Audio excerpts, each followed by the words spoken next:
हमारे साथ retired wing commander आलोक सहाय साहब मौजूद है, डिफेंस एक्सपर्ट के तौर पर है। हमारे साथ retired wing commander Prafulla Bakshi साहब हैं, डिफेंस एक्सपर्ट के तौर पर मौजूद हैं। एनपी सिंह सर पूर्व नेवी अधिकारी हैं, वो भी इस वक्त हमारे साथ मौजूद है। रिटायर्ड कैप्टन श्याम कुमार साहब हैं, वॉरशिप कैप्टन रहे हैं। आपका भी सर बहुत बहुत स्वागत करती हूँ। Retired major Mohan Kumar defence expert के तौर पर इस चर्चा का हिस्सा है। आप सभी का बहुत बहुत स्वागत करती हूँ। कैप्टन श्याम, आप ही के साथ शुरू करती हूँ, क्योंकि आज जिन बातों का जिक्र प्रधानमंत्री ने किया, हम हर बार ये कहते हैं कि प्रधानमंत्री ये मेक श्योर करते हैं कि लाल किले की प्राचीर से वो जो कहें उसको वो पूरा करें, और ये हमने पिछले साल उनके रिकॉर्ड के आधार पर देखा है। आज प्रधानमंत्री ने जो लाल किले से कहा, उसमें सबसे बेहतर बात देश की प्रगति के लिए और जो देश का विजन है जिसको लेकर प्रधानमंत्री चलते हैं, वो क्या नजर आती है? बहुत बहुत धन्यवाद।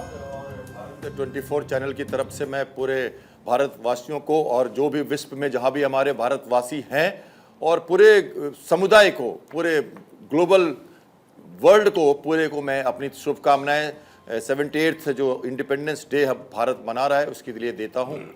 देखिए, भारत आज एक विकासशील देश है और ग्लोबल साउथ की बात करें तो भारत इनका एक मुखिया है, और सारे यूरोपियन देश, चाहे यूएसए हो या चाइना हो, हर देश को, रशिया हो, आप देख रहे हैं आज के माहौल में वो सब भारत की तरफ देखते हैं ज़रूरत पड़ने पे। तो उस हिसाब से देखिए, पॉलिटिकल विल और उसके साथ का जो गवर्नेंस है, जो कुछ सालों में हम देख रहे हैं, और पहले भी भारत का सॉफ्ट कल्चर, यहाँ के लोग, यहाँ का पुराना नॉलेज और एक्सपीरियंस, जिसकी चर्चा आपने सुनी आज प्रधानमंत्री के मुख से लाल किले के प्राचीर से, तो वो कह रहे हैं कि हमारी जो कल्चर है, हमारी जो सभ्यता है, हमारा जो पुराना नॉलेज है, चाहे वो मेडिकल साइंस में हो, चाहे हमारे स्किल डेवलपमेंट में हो, चाहे वो हमारे मजदूर हो, किसान हो, उनको लेके हमें आज आगे बढ़ना है। और विजन दिया है उन्होंने विकसित भारत का 2047 में। तो उस हिसाब से आत्मनिर्भरता की बात की उन्होंने सेल्फ रिलायंस की बात की, जो हमारे सेना का मनोबल है उसको उन्होंने बढ़ाया, यूथ डेवलपमेंट, स्किल डेवलपमेंट पे बात की उन्होंने, नारियों का सम्मान और उनकी शक्ति बढ़ाने की बात की उन्होंने, और उन्होंने ये भी कहा कि हमारा देश एक बहुत ही बड़ा देश है। 140 करोड़ लोगों का विश्वास लेकर हम आगे चलते हैं, तो 40 करोड़ लोगों ने हमें आज़ादी दिलाई थी, आज हम 140 करोड़ हैं। तो उस हिसाब से हम ये बहुत बड़ी शक्ति हैं और विश्व को प्रभावित कर सकते हैं और पूरी दुनिया को प्रभावित कर सकते हैं। उस हिसाब से गवर्नेंस, लोकल जो हमारी जो शक्ति है, सॉफ्ट कल्चर है, हमारे इकोनॉमी में जो बढ़ोतरी हो रही है, इन सब को लेकर अगर भारत बढ़ता रहता है तो हम जरूर उस मुकाम तक पहुंचेंगे। और आज के दिन ये संकल्प उन्होंने दोहराया है, और जैसे आपने कहा कि वो वॉक द टॉक करते हैं, जो कहते हैं वो करते हैं। तो मैं सिर्फ प्राइम मिनिस्टर की नहीं, देशवासियों को यह सम्मान देना चाहता हूं कि हमारा देश जो कहता है वो करता है, इसलिए हम जरूर ये करके दिखाएंगे। बिल्कुल, एक बार फिर से तस्वीरें दिखाते चलते हैं, क्योंकि जाहिर है कि बड़ी संख्या में लोग लाल किले पर इस वक्त मौजूद हैं, और लाल किले की प्राचीर से प्रधानमंत्री का संबोधन सुनने के बाद प्रधानमंत्री को अपलॉड करते हुए नजर आ रहे हैं, और प्रधानमंत्री भी चाहते हैं कि वो हर किसी के सामने से एक बार गुजरे, लोगों से हाथ मिलाए। जाहिर है कि लोगों में उत्सुकता है, और प्रधानमंत्री अपने इसी कनेक्ट के लिए जाने जाते रहे हैं, और यही कनेक्ट प्रधानमंत्री का हर एक मौके पर रिफ्लेक्ट होता है। और आज तो 78वां स्वतंत्रता दिवस हम मना रहे हैं, लाल किले की प्राचीर है, जश्न का मौका है, और आज़ादी के इतने साल किस तरीके से देश अब आगे बढ़ रहा है, आगे कैसे देश बढ़ेगा, इसका जिक्र प्रधानमंत्री ने लाल किले की प्राचीर से एक बार फिर से किया है। प्रफुल्ल बख्शी साहब, सबसे पहले प्रधानमंत्री की बातों के बीच में जब प्रधानमंत्री ये कहते हैं कि पहले आता था कोई भी घुसकर मार कर चला जाता था, अब ये वो भारत है जो सर्जिकल स्ट्राइक करता है। ये जरूरी है दुश्मन को ये संदेश हमेशा उसके कानों में गूंजता रहे, ताकि सोचे ना कोई हरकत करने की। आपने बिल्कुल ठीक कहा, ये जो सर्जिकल स्ट्राइक की बात हो रही है, ये सिर्फ एक स्ट्राइक की बात ही नहीं है। पहले अब भारत की जो जागरूकता आई है, और जिस तरीके से जिसको कहते हैं ना कि हौसला अफजाई हुई है, वो पूरे देश ने देखी है। जब फौज स्ट्राइक करती है, ये सिर्फ फौज ही स्ट्राइक नहीं करती, जो भावनाएं होती हैं यूथ की, जो भावनाएं होती हैं डिप्राइव्ड लोगों की, वो सारा इसके साथ होती हैं। गरीब से गरीब तबके का आदमी इस भावना के साथ होता है। Student, youth, engineers, doctors, nurses, जिनका वो उत्थान कर रहे हैं, वो सारे के सारे देखते हैं कि अगर हम अब इतना ऊपर उठ रहे हैं तो अब किस दुश्मन की ये जरूरत है कि भारत के ऊपर नजर उठा के देखे। इसीलिए उन्होंने अब कहा है कि हम घुस के मारते हैं और ये मजाक नहीं है। ये सिर्फ हमें तो सिर्फ बालाकोट का उसका ही पता है, हमने म्यांमार की बात ही नहीं करी, और जगह जहां की उन्होंने बात नहीं की, और जहां होएगी उसकी बात भी हम नहीं कर रहे। ये सारा का सारा अब आप देखेंगे किस तरीके से काया पलट हो रही है, जिस तरीके से चीज बदल रही है। ये चाहे फौज की हौसला अफजाई की बात हो, यूथ की मोटिवेशन की बात हो, ट्राइबल अपलिफ्टमेंट की बात हो, स्मॉल इंडस्ट्रीज की बात हो, सारा का सारा जो है एक आत्मनिर्भर भारत, स्वावलंबी भारत को ले जा रहा है। इसको मैं कहूंगा it is the rise of brave new India. Absolutely sir, और साथ ही आधुनिक भारत भी मैं इसमें जोड़ देती हूँ, क्योंकि एनपी सिंह साहब, मैं अभी I had the privilege of going to sector Uri, और वहाँ पर जिस तरीके से एलओसी पर चीज़ें अब बदली हैं, एलओसी को और ज़्यादा मजबूत किया गया है। आई had the privilege of looking at each and everything and understanding the aspects. ऐसा लगता है कि थॉट प्रोसेस बदला है, ऐसा लगता है कि आपकी प्रायोरिटीज़ बदली है, ऐसा लगता है कि आपको ये पता है कि पहले हमें फोकस कहाँ करना है, और ये सब सिक्योर है तो फिर आगे का तो हम देख ही लेंगे, क्योंकि वो हमारे देश की बात है। जाहिर है कि ऐसे तमाम बदलाव सेना का भी मोराल बूस्ट करते हैं, और उनको लगता है कि सरकार उनके साथ है, सरकार देश के साथ साथ उनकी भी सुरक्षा को मद्देनजर रख रही है। जी पूर्णिमा, देखिए सबसे पहले भारत 24 के माध्यम से मैं समस्त देशवासियों को इस 78वें स्वतंत्रता दिवस की बहुत बहुत शुभकामनाएं देना चाहता हूं। देखिए आज का दिन एक विशेष दिन होता है, जिस दिन हम उन चीज़ों को याद करते हैं कि स्वतंत्रता की हमने कीमत क्या पे की है। कितने, देखिए प्रधानमंत्री जी ने अपने स्पीच में बहुत स्पष्ट कहा है कि सैकड़ों सालों तक करोड़ों लोगों ने, लाखों लोगों ने अपने जीवन की आहुति दी है इस आज़ादी को पाने के लिए। तो आज हम जो जश्न आज़ादी मनाते हैं वो एक मैसेजिंग है आने वाली पीढ़ी के लिए कि इसकी कीमत हमने पे की है, हमारे पूर्वजों ने पे की है। तो उन्होंने, मैं 3 बातों पर मैं फोकस करना चाहूँगा उनकी बताई हुई, और फिर जो आज का परिप्रेक्ष्य है, जो एक बदलाव है, जो एक हम देख रहे हैं कि हम विकासशील से विकसित देश की ओर जो अग्रसर हो रहे हैं, वो डेफिनेटली आपने जैसा बोला कि एक माइंडसेट होता है, एक शिफ्ट इन माइंडसेट होता है। हमारा सोचने का, हमारा काम करने का जो तरीका है वही बदल जाता है। देखिए क्या हुआ है कि हम सोचने लगे हैं और उस पर काम करने लगे हैं कि हमें आत्मनिर्भर भारत बनाना है। हमें हर क्षेत्र में, चाहे वो टेक्नोलॉजी का क्षेत्र हो, आज हम डिजिटल क्षेत्र में दुनिया में सबसे आगे हैं, चाहे वो स्पेस का क्षेत्र हो, आज हम दुनिया में अग्रणी देशों में हैं। कुछ ऐसी चीजें हैं जो सिर्फ हमारे पास हैं, चाहे वो फार्मास्यूटिकल का हो, हमने कोविड काल देखा है, और हमने सारी समस्याओं को या एक कठिन दौर को भी अवसरों में तब्दील किया है। आप देख सकते हैं, चाहे वो डिफेंस प्रोडक्शन हो, एक्सपोर्ट हो और इंडियनाइजेशन हो, तो हम हर क्षेत्र में आगे बढ़े हैं। चाहे हमारी शिक्षा हो, आप वैश्विक स्तर पर देखेंगे, प्रधानमंत्री जी ने इन पॉइंट्स को टच किया है कि जिस तरह से 40 करोड़ की आबादी में हमारे पूर्वजों ने इस आज़ादी को हासिल किया है, आज हमारे 140 करोड़ लोगों के पास इस देश को एक संपन्न देश, एक विकसित देश बनाने की प्रतिबद्धता है। तो एक कहा है कि अगर वो 40 करोड़ हमें आज़ाद कर सकते हैं तो जाहिर है 140 करोड़ बहुत आगे ले जा सकते हैं और 2047 में एक विकसित भारत बना सकते हैं। तो जहां तक अगला पॉइंट आता है डिफेंस का, तो जाहिर है रक्षा के क्षेत्र में हम अपने चारों तरफ अगर देखें तो चाहे यूक्रेन जैसे विकसित देश हों, चाहे इजराइल का कॉन्फ्लिक्ट हो और फिलिस्तीन के साथ, और चाहे चीन, और इस क्षेत्र में हम देखें तो दुनिया में जहां तहां जियोपॉलिटिकल चेंजेस हो रहे हैं और बहुत कुछ बदल रहा है, लेकिन लीडरशिप होती है जो इंस्पायर करती है आने वाली पीढ़ियों को। जिस तरह से यूएस में वर्ल्ड वार 2 के बाद पूरा यूरोप लड़ रहा था और यूएस इमर्ज होकर स्ट्रांग निकला, क्योंकि उस जनरेशन के मैन एंड वीमेन एक साथ मिलकर उन्होंने देश के लिए काम किया और देश को बहुत आगे पहुंचा दिया। आज हम उसी मुकाम पर हैं। हमारे जो प्रधानमंत्री का जो पैगाम है, जो राष्ट्र के नाम संदेश है, वो यही है कि आज की जो पीढ़ी है उसमें मैन वुमेन मिलकर एक साथ अगर हम प्रतिबद्ध हो जाएं देश के लिए जीने के लिए, देश को आगे बढ़ाने के लिए, तो हम बहुत आगे ले जा सकते हैं। डिफेंस उसका एक बिल्कुल क्लियर कट उदाहरण है कि जहां हम पूर्णतया लगभग इंपोर्ट पर निर्भर होते थे, चाहे अब वो यही से एयरक्राफ्ट बस हो, चाहे वो इसी ships पॉइंट हो। से मैं इसको कैरी फॉरवर्ड जी। करती हूँ सब, और मोहन कुमार सर आपके पास आती हूँ, जिसका जिक्र किया, और अगर मैं आंकड़ों में कुछ ऊपर नीचे हूं तो प्लीज मुझे करेक्ट करिएगा। शायद हम 21,000 करोड़ तक पहुंच गए हैं हम दूसरे देशों को हथियार बेचने के मामले में। और मुझे याद आता है एक समय था कि हम किस तरीके से पूरे निर्भर थे। जाहिर है कि हमें अपनी डिफेंस फोर्सेस को मजबूत करना है, उनको ताकत देनी है, और आधुनिक हथियार उसमें एक इंपॉर्टेंट रोल प्ले करते हैं। लेकिन अब जब हम पहले हथियार मंगाते थे, अब हम हथियार बाहर भेजते हैं, ये अपने आप में एक बड़ा शिफ्ट नजर आता है, और ये उसी विजन को रिफ्लेक्ट करता है जिसकी बात आज प्रधानमंत्री ने विजन ऑफ 2047 के तौर पर की। बाकी आपके कुछ इंपॉर्टेंट पॉइंट्स जो प्रधानमंत्री के संबोधन से आप शामिल करना चाहें मोहन साहब। शुक्रिया पूर्णिमा। Thank you sir. जैसे कि बाकी लोगों ने भी देश को कांग्रेचुलेट किया है, मैं भी आपको भी कांग्रेचुलेट करना चाहता हूँ, आपके चैनल को भी कांग्रेचुलेट Thank you so करना much. चाहता हूँ।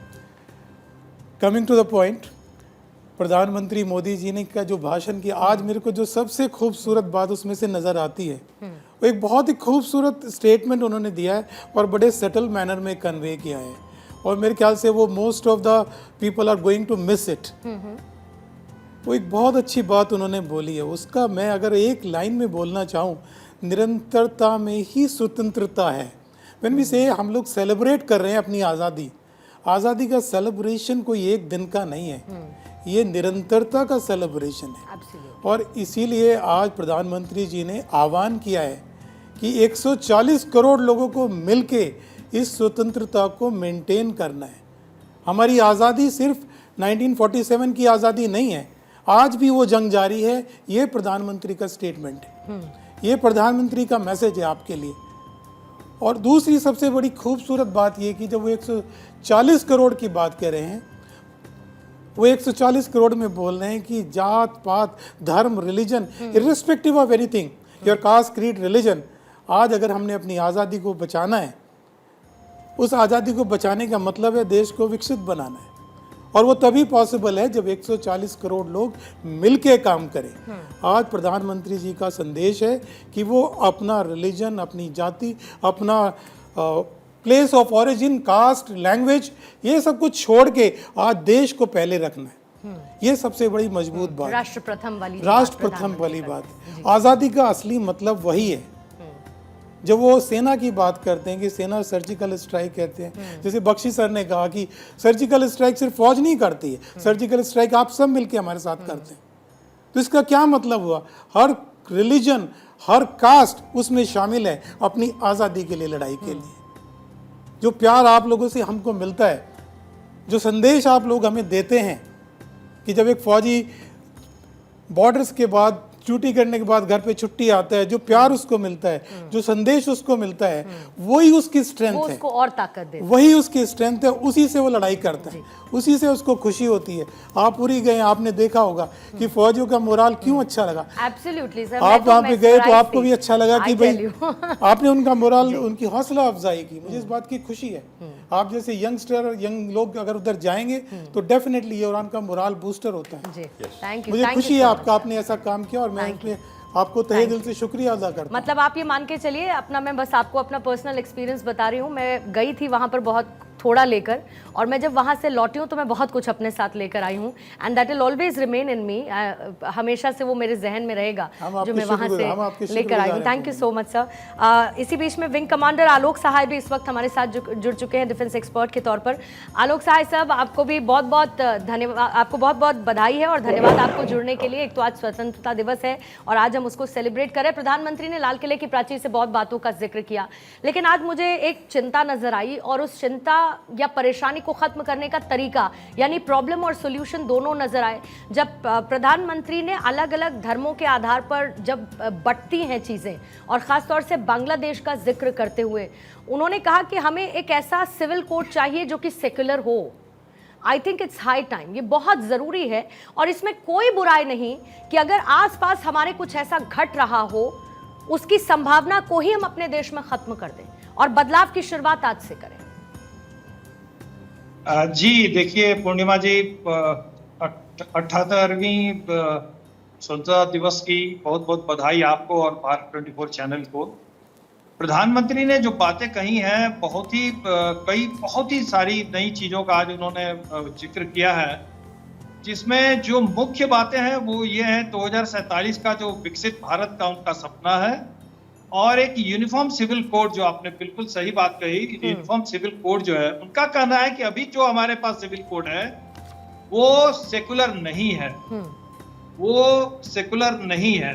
तो सेकुलर सिविल कोड हमें बनाना पड़ेगा। भारत का हर एक नागरिक एक समान संहिता, समान कानून से गवर्न हो, ये बहुत जरूरी है, न सिर्फ लोगों के बीच समानता के लिए बल्कि भारतीयों में एकता का संचार करने के लिए भी।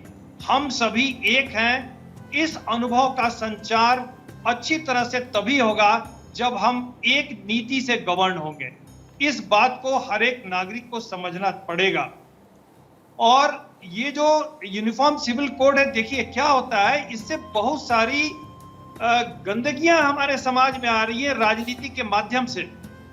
आप किसी वर्ग विशेष के लिए कोई खास कानून, किसी खास सजा, किसी खास तरह के चीजों का प्रावधान करते हैं, और दूसरा जो उसके बगल में उसका पड़ोसी है उसको आप किसी दूसरे मापदंड से तौलते हैं, तो वो दोनों के बीच में आपसी जलन और आपसी टकराव जरूर होगा। तो अगर हमें भारत को एक करना है, भारत को विकसित करना है, सभी को जोड़ करके आगे बढ़ना है, तो सभी नागरिकों को समान नागरिक संहिता, समान कानून के अंदर लाना बहुत जरूरी है।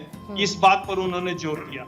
जी, और जी सर, बोलिए बोलिए। जी, मैं एक और भी बात कहना चाहूंगा कि देखिए, एक बहुत ही पैराडाइम शिफ्ट हो रहा है। भारत की जो नीतियां हैं रक्षा क्षेत्र में भी, रक्षा क्षेत्र में आप देखिए कि 19, 20 और 2021 तक हमने ज्यादातर जोर दिया था कि ज्यादा से ज्यादा डिफेंस कॉन्ट्रैक्ट्स करके, उन 3 सालों में भारत ने 182 डिफेंस कॉन्ट्रैक्ट्स किए थे और 2,37,000 करोड़ का खर्च किया था हमने। लेकिन अब ये जो 22-23 के बाद से एक पैराडाइम शिफ्ट हो रहा है कि हम आत्मनिर्भरता के अपने पॉलिसी के तहत हम डिफेंस सेक्टर में भी आत्मनिर्भर बन रहे हैं। और हमारी सरकार ने एक बड़ा क्लियर लाइन खींच दिया है कि किन किन चीजों को हम बाहर से नहीं खरीदेंगे, उसकी सूची बना दी गई है। और सबसे इम्पोर्टेंट सर, अगर मैं एक लाइन में कहूं कि अगर नियत होती है तो नीतियां अपने आप बन जाती हैं, नियत होती है तो नीति के तौर पर रिफ्लेक्ट भी नजर आती है। जे सोढ़ी साहब भी इस वक्त हमारे साथ डिफेंस एक्सपर्ट के तौर पर जुड़ चुके हैं। सोढ़ी साहब, आपको बहुत बहुत बधाई स्वतंत्रता दिवस की, और आज 78वां स्वतंत्रता दिवस हम मना रहे हैं। जाहिर बात है, और हम लोग भी आज 2 साल के, भारत 24 भी आज 2 साल का हो गया है, तो 2 साल का जश्न आप सबके प्यार की बदौलत, विश्वास की बदौलत हम लोग मना रहे हैं। लेकिन आज प्रधानमंत्री के संबोधन में आपको ऐसी कौन सी बातों पर सबसे ज्यादा आपका ध्यान गया जिनका जिक्र प्रधानमंत्री ने किया, जो न सिर्फ देश की आज की जरूरत है बल्कि आने वाले वक्त में भी देश को मजबूत तौर पर स्थापित करेंगी? सोढ़ी साहब। जय हिंद जी। जय हिंद। ये मेरा सौभाग्य कि मैं आपके न्यूज चैनल में और विख्यात को पैनलिस्ट के साथ हूं। सबसे पहले मैं आपको और सारे भारतीय नागरिक और एनआरआई को हमारे स्वतंत्रता दिवस की हार्दिक शुभकामनाएं देना चाहूंगा, और मैं भारत 24 को भी 2 साल की हार्दिक शुभकामनाएं देना चाहूंगा। आपने 2 साल में जिस तरह से न्यूज प्रस्तुत की है, ये एक बहुत ही वेलकम चेंज है, और सारे देशवासियों को आज एक अच्छी और पुख्ता न्यूज मिलती है आपके चैनल को देख के। Thank you so much. जो आज प्रधानमंत्री मोदी जी ने स्पीच दी, उसमें जो अगर मैंने बात पे रखना हो तो मैं ये कहूंगा, जो उन्होंने कहा कि जिस तरह से हमने डिफेंस सेक्टर में आत्मनिर्भर भारत और मेक इन इंडिया में सफलता पाई है, यही चीज हमें भारत के हर सेक्टर में करनी चाहिए। और मैं मोदी जी की इस बात से पूरी तरह सहमत हूं, क्योंकि आज भारत के ऊपर 2 फ्रंट वॉर के युद्ध के बादल मंडरा रहे हैं, जो कि अमेरिका ने भी अपनी 2024 एनुअल थ्रेट असेसमेंट रिपोर्ट में कहा है, और जो सारे टाइमलाइंस हैं पब्लिक डोमेन में, वो 2035 के 2 फ्रंट वॉर की तरफ लेके जा रहे हैं हमें। और अगर हमने एक अच्छा जवाब देना है पाकिस्तान और चीन को, हमें अपना मिलिट्री इंडस्ट्रियल कॉम्प्लेक्स को बहुत मजबूत करना होगा। और military industrial complex defence sector का तो है ही है, हमें बाकी सेक्टर्स में भी अपने आप को आत्मनिर्भर करना होगा। हमें मेक इन इंडिया की चीजें खरीदनी होगी, तभी हमारा जो चीन के ऊपर या बाकी देशों के ऊपर जी। जो भी हमारा ट्रेड है वो कम होगा, हम खुद बना पाएंगे। क्योंकि मैं एक आखिरी टिप्पणी करना चाहूंगा, हमें याद रखना चाहिए जो भी हम चीन के साथ रुपए का ट्रेड कर रहे हैं उसका एक हिस्सा चीन अपनी सेना को ताकतवर बनाने में जा रहा है, जो हम पे ही हमला करेगी। तो मैं मोदी जी की इस बात से पूरी तरह सहमत हूं और भारत के हर व्यापारी को सिर्फ मेक इन इंडिया करना चाहिए, चीन या बाकी देशों से इंपोर्ट कम करना चाहिए और मेक इन इंडिया की चीजें ही भारत के अंदर बेचनी चाहिए। एब्सोल्युटली सर, और आप सब आज हमारे साथ बने हुए हैं। जाहिर बात है कि विस्तृत तौर पर हमें चर्चा करनी होगी, मौका ही है जश्न आज़ादी का। आप सब हमारे साथ बने रहिएगा।